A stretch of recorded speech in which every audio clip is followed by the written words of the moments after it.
दो घमंडी विद्वानों की कहानी। बहुत पुरानी बात है। एक गांव में दो लड़के रहते थे।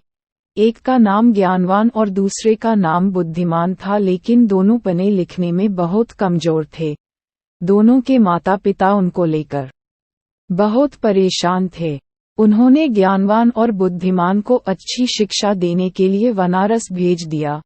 ज्ञानवान और बुद्धिमान ने बनारस में कुछ वर्ष रहकर अध्ययन किया। अब दोनों ही अच्छी शिक्षा ग्रहण कर विद्वान हो चुके थे। विद्वान होने के साथ ही उनमें इस बात का घमंड भी आ गया था कि वे बहुत विद्वान हैं।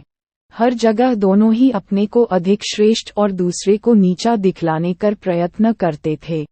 दोनों को कई बार उनके शिक्षकों ने इस बारे में समझाया, किंतु दोनों अपने को ही श्रेष्ठ समझते थे।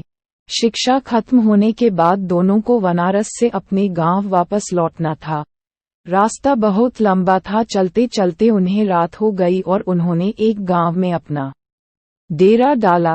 गांव के जमींदार को पता चला कि उनके गांव में बनारस के विद्वान आए हुए हैं।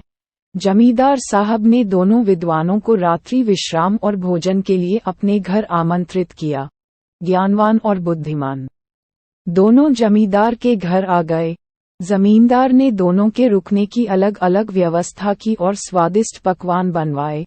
जमींदार पहले ज्ञानवान के पास गया और हालचाल जाना। जमींदार पहले तो ज्ञानवान से बहुत प्रभावित हुआ, किंतु अपने घमंड और बुद्धिमान को नीचा दिखाने के लिए ज्ञानवान जमींदार से बोला, बुद्धिमान तो नाम का बुद्धिमान है, इतने दिन बनारस में रहकर भी वह कुछ नहीं सीखा और अभी भी गधा ही है। ज्ञानवान की बातें जमींदार को अच्छी नहीं लगी। ज्ञानवान से मिलने के बाद वह बुद्धिमान से मिलने गया। बुद्धिमान में भी ज्ञानवान की तरह ही बातें की और कहा, ज्ञानवान को कोई ज्ञान नहीं है और वह तो बैल है जिसे कुछ नहीं आता। जमींदार दोनों से बहुत निराश हुआ और कुछ देर पश्चात उसने ज्ञानवान और बुद्धिमान को भोजन के लिए बुलाया।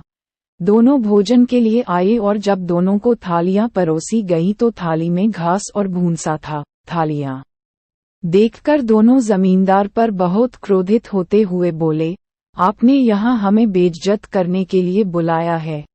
क्या हम कोई जानवर है जो आप हमें भूसा और घास खिला रहे हैं?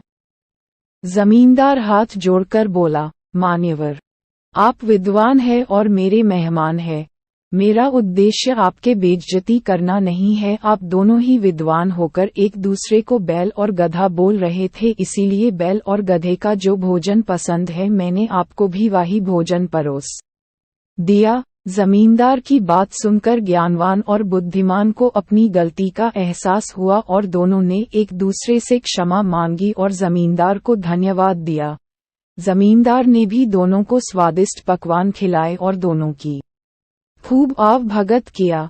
शिक्षा कोई कितना ही बड़ा विद्वान क्यों न हो, अगर दूसरे को नीचा दिखलाने का प्रयत्न करता है तो उसे भी नीचा देखना पड़ता है।